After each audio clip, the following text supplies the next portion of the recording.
নাহমাদুহু ওয়া নুসাল্লি আলা রাসূলিহিল কারীম, আম্মা বাদ। বুজুর্গান দ্বীন আশ্চর্য কথা বলেছেন, বাচ্চার বয়স যখন 2 বছর হয় তখন মায়ের দুধ ছাড়াইতে হয়। মায়ের দুধ পান করা তারপরে তার জন্য হারাম হয়ে যায়। কিন্তু 2 বছরের অভ্যস্ত বাচ্চা, মায়ের দুধ ছাড়ানো তার জন্য কঠিন হয়। মা তখন নিম পাতা বেটে মায়ের বুকে লাগিয়ে দেন। পাপে অভ্যস্ত মানুষ, পাপই যার কাছে স্বাদ আনন্দের, পাপই যার কাছে নেশার, পাপবিহীন যার জীবন বড় মুশকিল, এইরকম কোনো মানুষ যখন কোনো কামেল আল্লাহওয়ালার সোহবতে যায়, তখন আল্লাহওয়ালাদের বয়ানে, তাদের দর্দে দিল, মহব্বত ইত্যাদি, যে একদিন কিয়ামত আসবে, যাবতীয় কিছুর হিসাব দিতে হবে এবং কবরে যাওয়া লাগবে, তো আজাব, কিয়ামত ইত্যাদির ইয়াকিন এতটা হয় যেন তার গুনার উপরে সে তিক্ততা লেগে যায়। এখন তার কাছে গুনাহ অনেক বেশি আজাব গজবের, অনেক বেশি তিক্ত মনে হতে লাগে। তারপরে যদি কেউ ফ্রিও তাকে গুনাহের সুযোগ দেয়, তবু সেটা সে গ্রহণ করে না। যে ভাই, আমার গুনাহ ফ্রি, ঈমান তো ফ্রি না। এতদিনের আল্লাহ পাকের প্রেম ভালোবাসা, সেটা তো ফ্রি না। এই ফ্রি গুনাহের জন্য আমি আমার এতদিনের সাজানো ফুল বাগান নষ্ট করব? আল্লাহ আমাদেরকে সব গুনাহ, আল্লাহর আযাব গজবের তিক্ততা অনুভব করার তৌফিক দান করেন। সকল শান্তির ঠিকানা হলো জান্নাত, আর অশান্তির মেন ঠিকানা হলো জাহান্নাম। জান্নাতের এক একটা শাখা হইল প্রত্যেকটা আমল, আর জাহান্নামের শাখা হইল প্রত্যেকটা গুনাহ। হেড অফিসে যেই জিনিস থাকে, শাখায়ও সেই একই জিনিস থাকে। জান্নাতে সুখ, তো জান্নাতি আমলেও সুখ। জান্নাতে ইজ্জত, জান্নাতি আমলেও ইজ্জত। জান্নাতে আল্লাহ পাকের নৈকট্য, জান্নাতি আমলেও আল্লাহ পাকের নৈকট্য। অর্থাৎ জান্নাতে যত কিছু আছে, জান্নাতি আমলের মধ্যে তার খানিকটা, কিছু কিছু আভাস, কিছু কিছু পরিমাণ সে আমলের মধ্যেও আছে। পাশাপাশি জাহান্নাম অশান্তির, গুনাহ অশান্তির। জাহান্নাম জিল্লতির, অপমান অপদস্থ হওয়ার, গুনাহ অপমান অপদস্থ হওয়ার। জান্নাতীদের উপর, জাহান্নামীদের উপর আল্লাহ ক্ষুব্ধ, গুনাহগারের উপরও আল্লাহ ক্ষুব্ধ। জাহান্নামীরা আল্লাহ পাকের দূরে নিক্ষিপ্ত, জাহান্নামী কাজ যারা করবে তারাও আল্লাহর রহমত থেকে দূরে নিক্ষিপ্ত। সবকিছুই আছে। যারা জাহান্নামকে ভয় পায়, জাহান্নাম তো বিনা কারণে হবে না। জাহান্নাম তো বিনা কারণে আল্লাহ পাক কাউকে দিবেন না। তোমার আমার এই গুনাহই জাহান্নামী নিবে, এই গুনাহই মানুষকে জাহান্নামে নেয়। কোন মানুষ জাহান্নামী হয়ে জন্মগ্রহণ করে না। কুল্লু মাউলুদিন ইউলাদু আলাল ফিতরা। নবীজি বলেন, প্রত্যেকটা শিশু এই পৃথিবীতে নিষ্পাপ জন্মগ্রহণ করে। অতঃপর ধীরে ধীরে তার পরিবার, পরিজন, পরিবেশ, সোসাইটি, সমাজ ইত্যাদির মধ্যে থেকে ধীরে ধীরে সে গুনাহগার এবং পাপিষ্ট হইতে থাকে। তার অভিভাবকরা তাকে গুনাহগার বানাইতে থাকে। তো বোঝা গেল, কেউ গুনাহগার হয়ে আসে না, তার মানে কেউ জাহান্নামী হয়ে জন্মগ্রহণ করে না।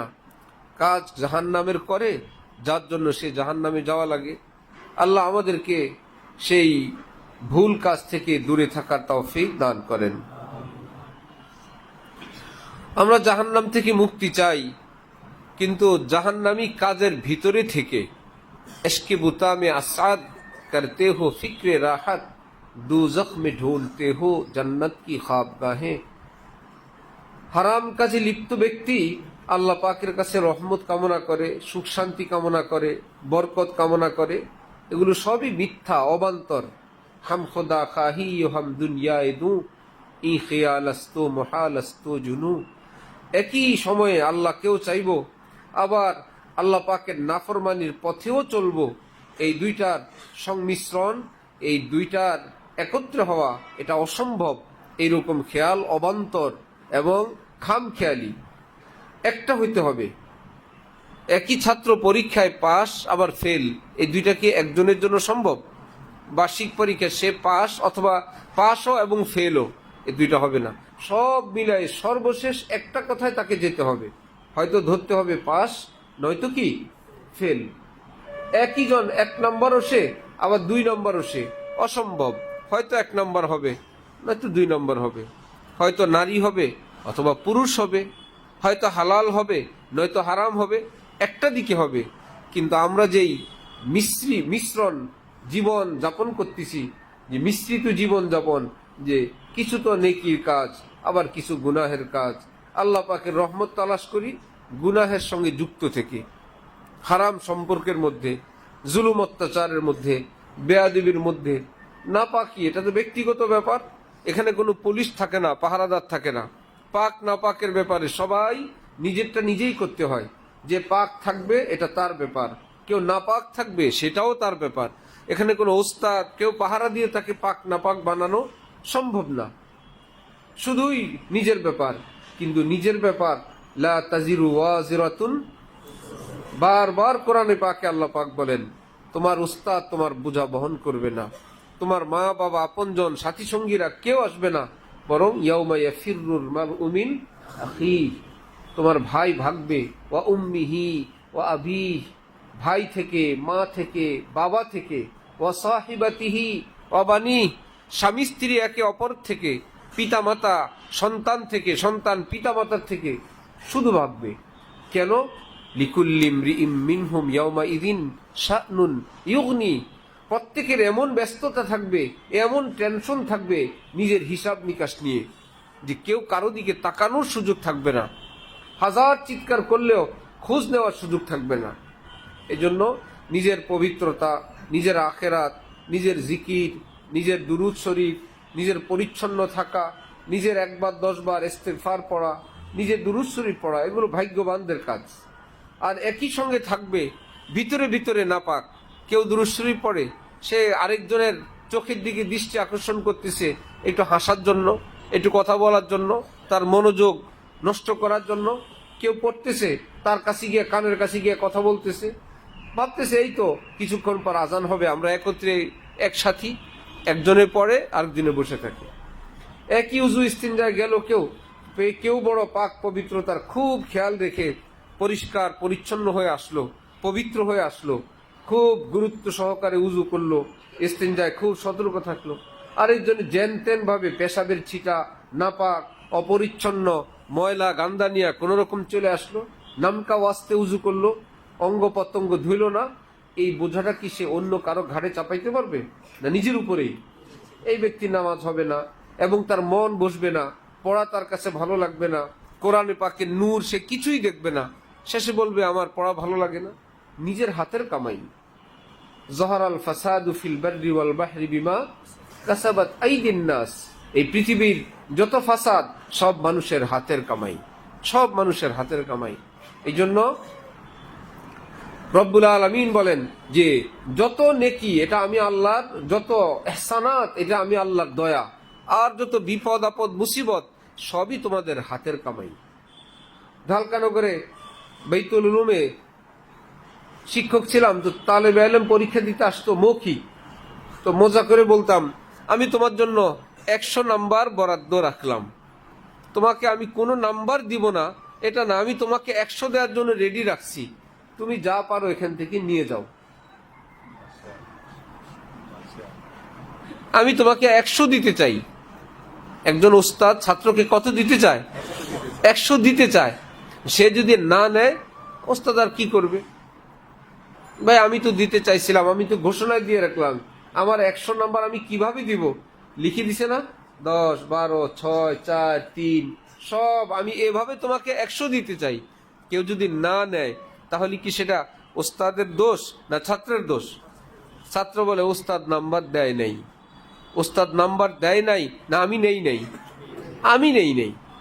ঠিক এমনি ভাবে রব্বুল আলামিন কোরআনে পাকে 100 নাম্বারের ব্যবস্থা করে রাখছেন, এভাবে এভাবে করলে আমি তোমাকে জান্নাতুল ফেরদাউস দান করব, এটা করবা। তুমি করবা না, তোমার নাম্বার কমবে, নিচু মানের জান্নাত আরো কমবে, জাহান্নাম আরো কমবে, আযাব। এটা কি আল্লাহ পাকের পক্ষ থেকে না নিজের কামাই? নিজের কামাই।